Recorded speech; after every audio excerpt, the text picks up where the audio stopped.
Horror कहानियां थी। कौन थी वो? मैं 8 महीने की प्रेग्नेंट थी और अपनी डिलीवरी के लिए अपने मायके गई थी। माँ ने मुझे फोन पर बताया, घर के पीछे की तरफ जो खाली जमीन थी ना, वहां पर एक नया कमरा बनवा लिया है। इतने सालों के बाद जैसे ही अपने घर में कदम रखा, कुछ अलग सा लगा। माँ, ये घर के पीछे की तरफ नया कमरा बनवाने की क्या जरूरत थी? अरे बेटा, घर के पीछे दूर दूर तक खाली जमीन है। तेरे पापा को कई दिनों से लग रहा था कि यहाँ पर एक कमरा बनवा लेंगे तो ताजा हवा मिल जाया करेगी।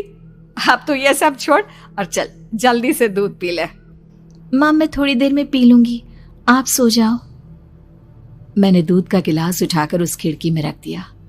पता नहीं कब आंख लग गई। अचानक से खिड़की के पल्लों के खड़कने की तेज आवाज आई।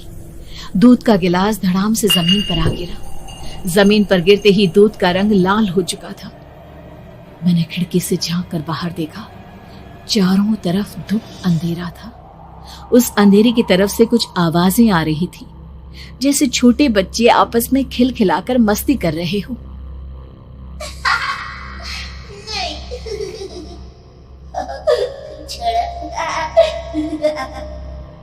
इतनी रात को इतने घनघोर अंधेरे में बच्चों की आवाज कैसे आ रही है?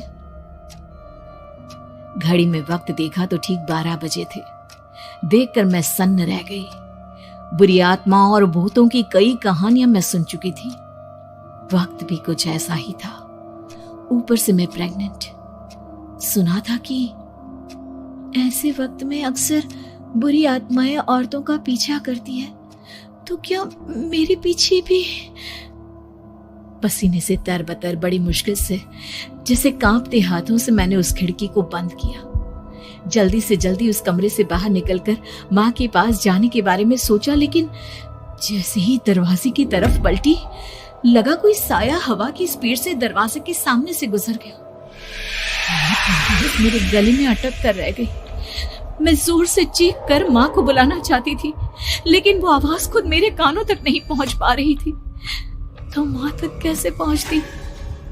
खिड़की के पल्ले एक बार फिर तेज हवा के झोंके से धड़ाम करके खुल गया और पूरी ताकत से मैं चीख पड़ी। जानती थी मेरी चीख की आवाज सुनकर कुछ ही सेकंड में माँ वहां पहुंच जाएगी, लेकिन ऐसा कुछ हुआ ही नहीं। मेरा कलेजा डर के मारे फटा जा रहा था। आखिर माँ ने मेरी आवाज क्यों नहीं सुनी? इतनी गहरी नींद में तो माँ कभी नहीं सोती। ठीक पीछे खुली हुई वो खिड़की।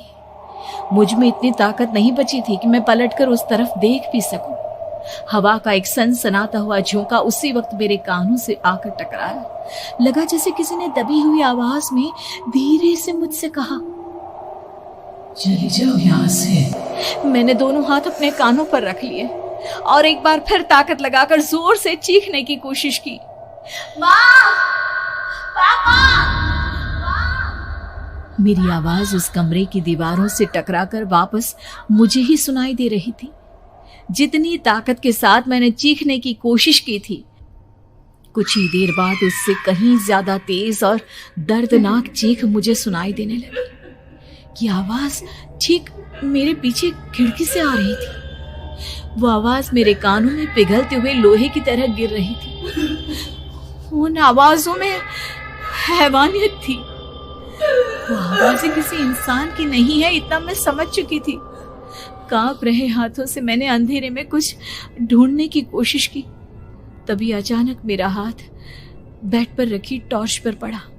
किसी तरह ताकत लगाकर टॉर्च का बटन ऑन किया, लेकिन ये क्या? सामने दरवाजे पर 3 छोटी लड़कियां खड़ी हुई थी। उनके हाथ में स्टील के चमचमाते हुए चाकू थे।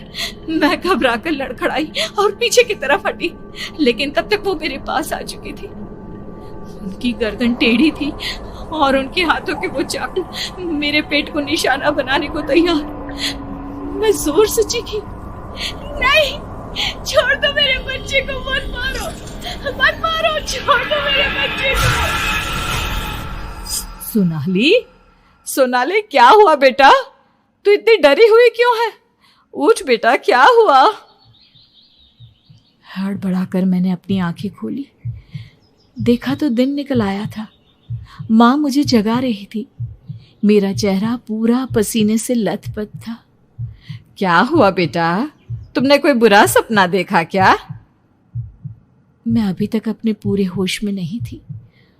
वो मेरे बच्चे को मार देगी माँ। वो लड़की मेरे बच्चे को। मैंने घबराकर अपने पेट को छुआ। सब कुछ ठीक था। और वो दूध जो रात को यहाँ पर गिर गया था, उसका रंग लाल हो गया था।